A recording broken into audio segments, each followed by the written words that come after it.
Last night, we got a new expose from Project Veritas. In it, Twitter's lead client partner says that ideology has led them to be not profitable, that they don't make a profit. Well, that is a very bold and powerful get woke, go broke, but rather overtly. The guy saying, I don't know exactly what he's referring to, but he says it's going to say, he says we're not profitable, so it's going to say ideology, which is why we're not profitable. Maybe he's referencing someone else saying ideology will say they're not profitable, but it sounds to me like he's saying it's going to say ideology, which is why we're not profitable. So just want to issue that clarification, make sure we're all on board with this, but I think we got a very strong get woke, go broke. Well, my friends, how about I give you, as a bonus, another very big get woke, go broke. In this story from The Verge, Netflix is laying off 150 employees and cutting dozens from its Tudum fan site. Most affected employees are located in the U.S. Oh, say it ain't so. Now, for Netflix, I can empathize with people losing their jobs. It's not the same as, say, like the Washington Post or CNN or anything like that. But come on, man. You work for these companies. You know what they're doing.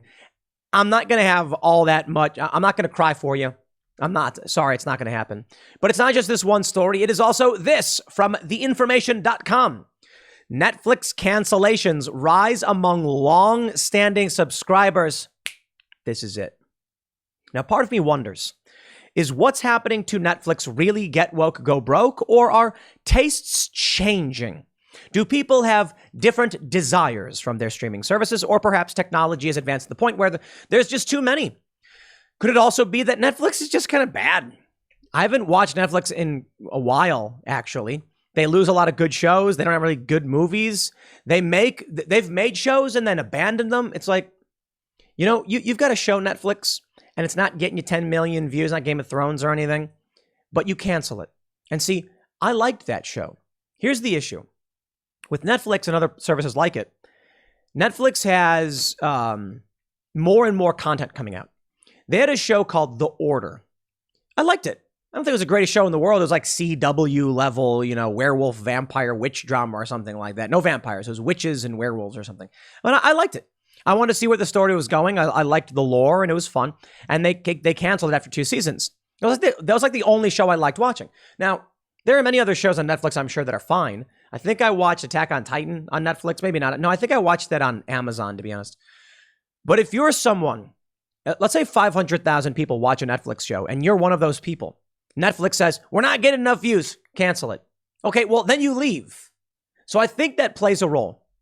But when you combine these two stories and you see that long-standing Netflix subscribers are leaving, I believe this is absolutely a get woke, go broke, especially when you jump to the story from just a few days ago, where Netflix told its woke employees, if you don't like it, maybe Netflix isn't the place for you. And that's it. Netflix is laying people off, they're losing subs, and they're telling woke people to shut your mouths. Finally. It's unfortunate it had to get to this point before a company took action, but until their bottom line was hurt. Now, the funny thing about Twitter is that they're not profitable, and for some reason, they're not getting the big picture. Well, maybe Elon Musk will come in. The story from The Verge. Netflix is laying off around 150 employees, as well as dozens of contractors following a disappointing earnings report citing slow revenue growth. You want to know why I got rid of Netflix? It was Cuties. They published Cuties and defended it. I mean, first of all, why would you publish that film? The left was defending it like crazy, like it's just critique, it's critique. It's like, no, it's actual little girls performing these dances in a film. Like, I don't care what the theme of the film is.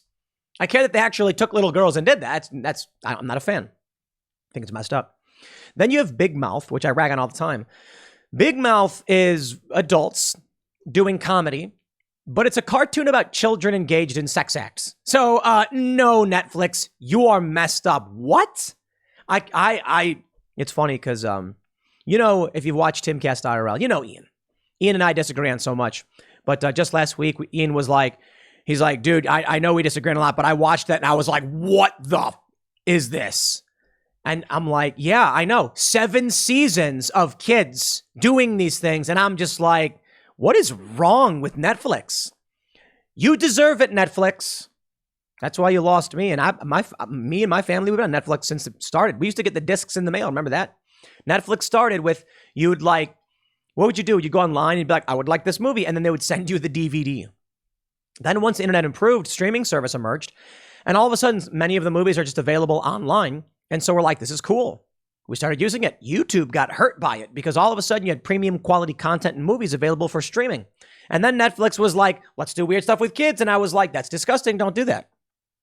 The streaming giant told The Verge that most employees affected by the layoffs are located in the U.S. Mason Hall issued a following statement in response to The Verge's request for comment. I want to mention, they say a source told The Verge the cuts include at least 26 contractors. And blah, blah, blah, blah, blah. Prior to the recent round of layoffs, Netflix cut around 25 marketing roles. So this is stacking up. They said, as we explained on earnings, our slowing revenue growth means we are also having to slow our cost growth as a company. So sadly, we are letting around 150 employees go today, mostly US based. These changes are primarily driven by business needs rather than individual performance, which makes them especially tough as none of us want to say goodbye to such great colleagues. We're working hard to support them through this very difficult transition. A number of agency contractors have also been impacted by the news. Announced this morning, we are grateful for their contributions. Last quarter, Netflix reported losing around 200,000 subscribers. They're going to mention a disclosure. The Verge is producing a series with Netflix. Well, Netflix, you haven't learned your lesson, have you? The Verge, you want to get woke? You want to go broke? I don't care. The Verge is more establishment left garbage. I don't mind reading their stories when their stories are clear cut, but that's The Verge. I'll give them some credit on a few of their reports. They called out Twitter for their lies. It is what it is. But these New York based, whatever. Similar. The Information says Netflix cancellations rise among long-standing subscribers. Let's talk about how they try to justify this. What's really happening? Oh, it's not our fault. It's just, things are changing in the world. Or get woke, go broke. Take a look. Netflix is losing its grip on long-standing subscribers. New data show that people who have been subscribed to Netflix for more than 3 years accounted for a significantly greater share of cancellations in the first quarter than they did 2 years earlier. And there, my friends, is the data you need to see. Take a look at this. Streaming away. We can see this. If you're a subscriber for less than a year, you got the red box. 1 to 2 years is blue. Light blue is 2 to 3. And gray is 3 or more. We can see in the first quarter of 2022, it was their longer viewers they were losing more of. Now, they lost viewers across the board, a lot of one-year viewers. I do think it's fair to say that Netflix is losing subscribers because of things like Paramount Plus, HBO Max. I got all those services too. You know what's funny? Someone said, you've got all these streaming services like Paramount, HBO. If only there was a way that someone could, bundle it all up so that it's all in like one package, and they could call it something like to represent that. Maybe like if you took a bunch of strands and spiraled them together, it would be a cable of sorts. So maybe we could take all of these different streaming services, and then you could pay like, I don't know, $70 a month to get access to all of them, and we would bundle them together, and we would call it a cable or just cable TV as you get the point. Okay, cable TV. It's basically what it was. All these channels were bundled together. Now you got all these streaming services where they're like, subscribe to us for $5 a month. People are basically spending the same thing, and they're basically getting the same thing. It's just weird. Just offer up a streaming cable platform. Offer up an app that has all of these, and you pay one fee, and they're all included in it. I suppose you don't need to do that anymore because now people are just choosing what they want. I mean, HBO was always like a premium add-on for cable.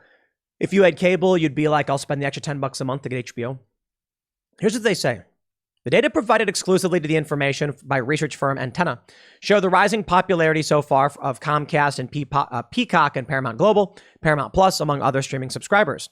Ahead of Warner Brothers, HBO Max, and Disney Hulu, both Peacock and Paramount have benefited from beefing up their program offerings, including in the case of Peacock, the Super Bowl in February. Blah, blah, blah, blah, blah. They're going to mention that Netflix is losing subscribers. The one thing they're not going to tell you is that Netflix has been rocked by very serious political controversies. And if we were to look at quarter 4 of last year to quarter 1 of this year, I wonder what it could be. Could it be political controversies? How is it that in quarter 4 of last year, you have 2.5 million cancellations, but then you see a nearly 30% increase, 3.6 million cancellations a month in the next quarter? We did see, okay, in quarter 2 of 2020, a big jump from 2.1 to 2.8. But for the most part, cancellations are steady. What changed? Why? Why right now? These other streaming services have been around for a long time. Yo, I'm telling you, it's get woke, go broke. The New York Post. Carol Markowitz writes, Netflix is proof Americans have had enough of woke speech policing.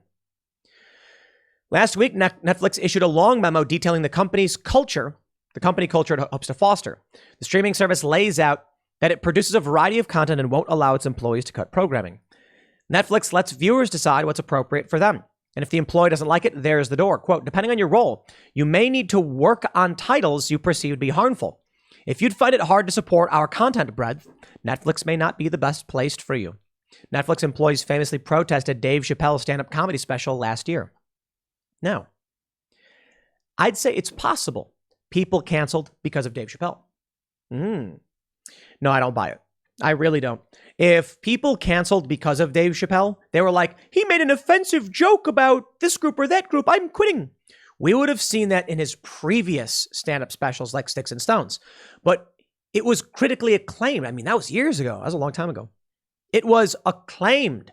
Dave Chappelle, everybody thought it was hilarious. People weren't quitting because of that. Why would people quit now? Well, everybody seems to have loved Dave Chappelle's stand-up, except the critics. And they stayed on the platform. And then Dave Chappelle produces his third, The Closer. I thought it was awful. Okay, not awful. I thought it was bad.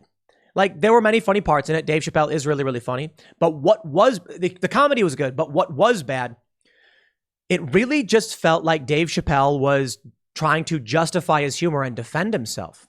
It seemed like he really got angry. And he wasn't up there telling jokes and having a good time for the most part. It's like he was really worried. And he even said, y'all don't get the jokes, so I'm not going to do them anymore. And I'm just like, okay, I'm out. Bro, if you can't stand up for yourself, if you're so worried about these people, dude, I don't care. I think Dave Chappelle is one of the funniest guys who's ever lived. They call him the GOAT, the greatest of all time. It's crazy how good Dave Chappelle is. It's crazy how amazing his show was. It's amazing how his Netflix stand-up specials were so great. And then The Closer is like, dude, they got you, man. They got you. Stop. Just stop. Just do your thing. Ignore these people. You know, we've seen shows with Ryan Long. Ryan Long is outright just like, dude, don't care. He's like, he goes up there, he tells jokes, he says naughty words, and he's offensive, and people love it and they laugh. It's comedy. Joe Rogan says similar things, but dude, if you're going to get pushed back by that, if you're going to get held down by that, well, then maybe people don't want to watch anymore. So for me, I'm looking at Netflix and I'm like, what do they have to offer? Cuties? I don't think Cuties is the catalyst for the cancellations, for the same reason I don't think Dave Chappelle is. Conservatives got offended by Cuties, many quit, but I don't think all that many. In fact, maybe that's why we see the big spike we do, you know, in quarter two of 2020. Although I think when was Cuties? I don't actually even remember the exact time it came out. I don't think conservatives outright abandoned Netflix because of this. I think with the latest, I think it's a combination of new streaming services are growing in prominence, and a lot of long-standing users are just like, I just can't take it anymore. I'm just done. The reason why I think that's the most likely case is that Netflix issued a memo saying, if you don't like it, you can leave. Because I think they recognize what's hurting their business. People who have been on Netflix for longer than 3 years, I'll put it this way. When Zuby posted that meme, I think it was Zuby, I posted the meme following him that said, it's like, who radicalized you? And the guy says, no one. I'm just a regular person from 10 years ago. That explains it. And it's funny because I've had progressives say, dude, that proves you're a conservative. Because like people in 1964, they were like, I'm just a regular person from 1954. And they didn't like the change in the 1964 Civil Rights Act, blah, blah, blah, blah. Yo, these are very different things. Advocating for eugenics, I'm not okay with. Eugenics failed in the 1900s. When the left comes out and says that they're in favor of killing babies, I'm sorry, terminating the life of a fetus post-viability because of abnormality or defect. Let's make sure we use their language properly. I'm like, yo, that's eugenics. When they're like people with Down syndrome, you know, when they advocate for aborting babies with Down syndrome, I'm like, that is eugenics. Okay? I'm not a fan of that. I believe that you need a diverse gene pool in order to create a strong and robust species. If you start purging undesirable traits, where does it end? Eventually, you're going to end up with people being like, well, he's going to be how tall? Well, the DNA profile suggests he's only going to be 5'10". Now, abort. Someone who's 5'10" can't survive in a 6-foot world? Come on. Look at all of the Tinder profiles where like, if you ain't over 6, I'm not going to be hooking up with you or whatever. So these guys are getting angry. What happens when you get to designer babies? Eventually, you eliminate certain traits. Eugenics kills species because you need genetic diversity. A virus emerges, and all of a sudden, it's like there's a gene in the body that correlates with the production of an enzyme, and people who you happen to be a little bit tall, and then tall people all get wiped out. I mean, I'm not suggesting we see that, but I mean, things like this are possible. Certain carriers of certain genes are more susceptible to this virus and die. Let's say you eliminate all of genetic diversity, you risk destroying your species. So this is why when I see people say things like, we should abort at 8 months if the baby's got some kind of defect, I'm like, that's eugenics. I'm not in favor of that. I don't like these things. You can see that something 10 years ago that within the past 10 years is emerging. It is not a good thing. So this is what I mean to say. People in 2010 who are on Netflix probably think, terminating a baby's life after 8 months, not a good thing. Netflix runs Michelle Wolf's, you get an abortion, shut your abortion. And there's probably a lot of people from 10 years ago who are like, you've gone too far. They're not conservative. They're reasonable. And when Netflix starts going too far, they say, all right, I'm out. I'm done. I'm not going to be on this platform anymore. I think that's what we're seeing. I think the big change, I will say this. The fact that Netflix issued their statement and the fact that there's a major jump between quarters suggests to me it is politics. It is get woke, go broke.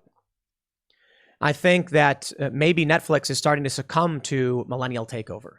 This is going to be interesting. Millennials, man, our generation are a bunch of lunatics. For all the things we complain about for boomers, millennials are just awful. But I suppose I can just say that it's the boomers' fault millennials are awful. Some people say, you're forgetting Gen X, man. Well, millennials are predominantly the children of boomers. And then you do have, I suppose, later younger millennials who are the children of Gen Xers. But not for the most part. I think, what was Gen X? Gen X is like the 70s. So they were in their 20s in the 90s. So kids who are in like the mid 90s, they are millennials, I suppose. But like, there's still a difference. Maybe it's split, but they're like leaps in generation, sort of. But anyway, I think Gen Xers, they want edgy comedy. I think boomers, they like it as well. Millennials, lunatics. As the millennials take over these industries and they're overtly woke and crazy, the content suffers. Gen Xers and boomers don't want to watch it. They dip out. And they're the ones who are likely to have been on for 10 years because they're older. So you got a boomer they're going to be what, in their 40s? What is it? No, 50s. You got Gen X and Gen X and boomers. They're going to be in their late 30s, 40s, 50s, going into the Netflix era. They sign up, and now we're at the point where the content is garbage. They're canceling shows. It's overtly woke. Millennials start taking over, have no idea what's going on, and the people who have been on the longest are like, I'm out. I don't know what this is. This is not appealing to me. And now there are boomers who are running these companies are saying like, what's happening, dude? You got cultural problems. 4 million cancellations, the highest point, 3.6. That's where we're at. You've got cultural problems, and I don't know what the solution is. Perhaps Netflix, here's what you're going to have to do. You're going to have to find a semi-rural area, just out of the suburbs, but in the more rural area, where you're going to find moderate center-right individuals who believe in comedy and free speech. You're going to have to hire them to run these companies because the woke millennial is not fun, not funny, and not entertaining. You want to be pure flicks, Netflix? You want to make cringy garbage? Go ahead and do it. I canceled over the cuties nonsense. I'm sure a bunch of other people are canceling for similar reasons. The Dave Chappelle nonsense, your employees walking out. I'm not giving money to this. I know people who still fund it, and truth be told, I do have Amazon. This is why I say, here's what we got to do. Alternatives. Head over to timcast.com, be a member. Help us build more and do crazy stuff so we can rival these companies. I understand if you don't want to cancel Netflix or Disney. I do. Because I bought Disney for a year, so I still have it, but I canceled, so it won't renew. Because I was like, I'll watch some of these shows. But now I'm just like, I don't want to do it anymore. But we like entertainment. So we need alternatives. We need TV shows. Daily Wire's been producing. Maybe they'll be in full swing by next year. I want to see, you're going to need big shows. Daily Wire has, I think, 3 movies. They got several more coming out. It's not enough. If we can produce entertainment, then people can be like, well, I don't like Netflix. I'm going to cancel them because I know I can subscribe to timcast.com and get shows I do like. Timcast.com does not have shows. I mean, we do. We have like podcasts, though. We need scripted television stuff. We're working on expanding the vlog. The goal is to make it semi-scripted, to make it like a comedy show. And we've had this plan for some time now. It's just not our area of expertise. We've got to find the people, and it is hard to find good people these days. It really, really is. We've got some ideas in mind. We want to make stuff to compete with the insanity. And we're going to do it with your help. I'll leave it there. Next segment's coming up at 4 p.m. over at youtube.com/Timcast. Thanks for hanging out, and I will see you all then.